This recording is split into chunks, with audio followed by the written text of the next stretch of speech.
Hello everybody, here's Gelfand. I'm making a video on Gelfand against Nakamura. It was the World Team Championships, Israel against the USA, and Gelfand had white and Nakamura had black. Boris Gelfand played d4, knight f6, c4, g6, knight c3, bishop g7 and e4. This is the King's Indian defense. It's an hyper-modern defense. It gives the center to the opponent, and with the goal to get some compensation elsewhere. In the King's Indian defense, the compensation is an attack on the king side, and white eventually will attack on the queen side. Black plays d6, supporting e5, knight f3, castling, bishop e2, now e5 and castling. White could have captured on e5, but this move doesn't win a pawn, because after d6 takes e5, queen takes, rook takes, knight e5, black has a discovered attack, winning the pawn back with knight takes e4, knight takes, bishop takes, and this position isn't better for white. So let's go back. Black played e5, white castles, and now black plays knight c6. Another move playable is knight d7. This is the old main line, but it's less common than knight c6. Gelfand played d4, d5. Now white will attack on the queen side, and black will attack on the king side. Knight goes back to e7. Here are the plans. Well, black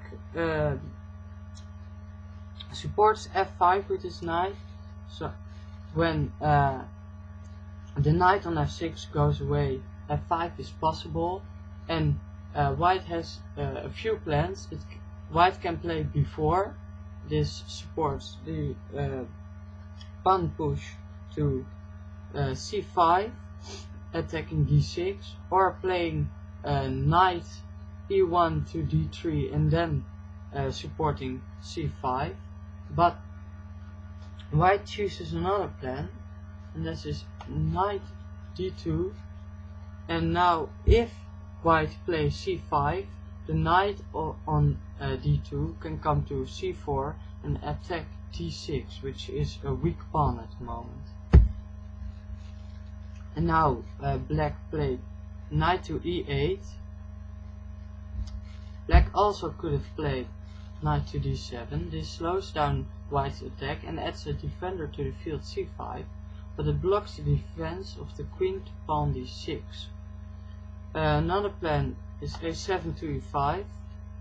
This attacks the field b4, so it's trying to slow down white's attack on the queen side and adds more time to the attack of the black attack on the king side.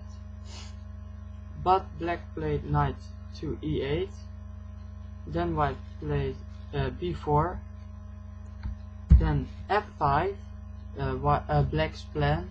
Now that the pawn is on f5, the knight can come back to f6 and join the attack.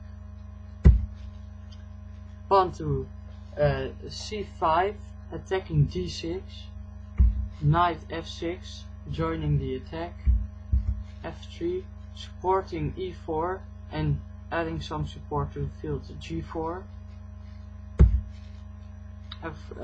pawn f4. Now the plan of black is to come to g4, attack f3 and get an attack on the king side rolling. Knight to c4, adding an attacker to d6 and an attacker to queen side attack. g5, a4, knight g6, another knight coming to the king side, bishop a3, and now rook to f7. This seems to me as an important move because the rook is going away from the scope of the bishop and it's defending the 7th rank. Now pawn to b5, d takes because the pawn was attacked more than it was defended. Bishop takes, then h5, and now we see black can play g4, and now a5, and white can play b6. Well, black plays g4, white b6. Now pushing further to g3, king to h1, and now bishop to f8. The bishop exchange now is possible, but white played d6, and this is a new move, as chessbase.com says, and Fritz thinks it's a blunder because now the pawn on b6 can be taken by pawn on a7, and this should be drawish. The bishop goes back to g1. Another possibility is taking the pawn, then rook takes, queen takes, and c takes, and this is a draw because the pawn on d6 is very weak, because the rook can come to d1 and pin the pawn. So Gelfand goes back with the bishop to g1, adding support to h2 and to the king, and now knight to h4, and this is preparing a sack. Then rook to e1, and now astonishing move of Nakamura, knight takes g2.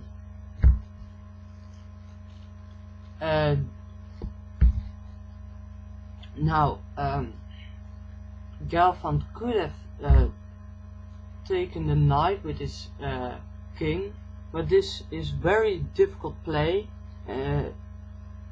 A computer may win this with white, but for a human it's very difficult, and Gelfand now made his second blunder, playing d takes c7, not seeing that knight takes e1 threatening mate on g2, so the queen has to take, and now pawn takes goes to g2, check. This move gets an exclamation mark because it's very strong, because now if the king takes, the rook can come to g7, delivering a check. The king has to go away, goes back to e1, and now the bishop comes to h3, attacking g2 and threatening another mate. So bishop f1, defending, and now the queen, which was attacked all the time, goes away to d3, attacking the knight on c4, threatening mate on f3, and the bishop can't take the queen on d3 and not on c4 because it needs to defend the g2, because else the bishop will give mate on g2. Now knight takes e5, this defends f3 and goes away with the knight, but now bishop takes f1, queen takes f1, and queen takes c3, winning the knight on c3, and black is now a rook up. Now rook c1, attacking the queen, it goes away and takes the knight, and c8, getting a queen. Now black takes the queen, white takes, and queen e6, White brought down the difference in material to a piece, but sees that he doesn't stand a chance, and after rook c2 he resigns.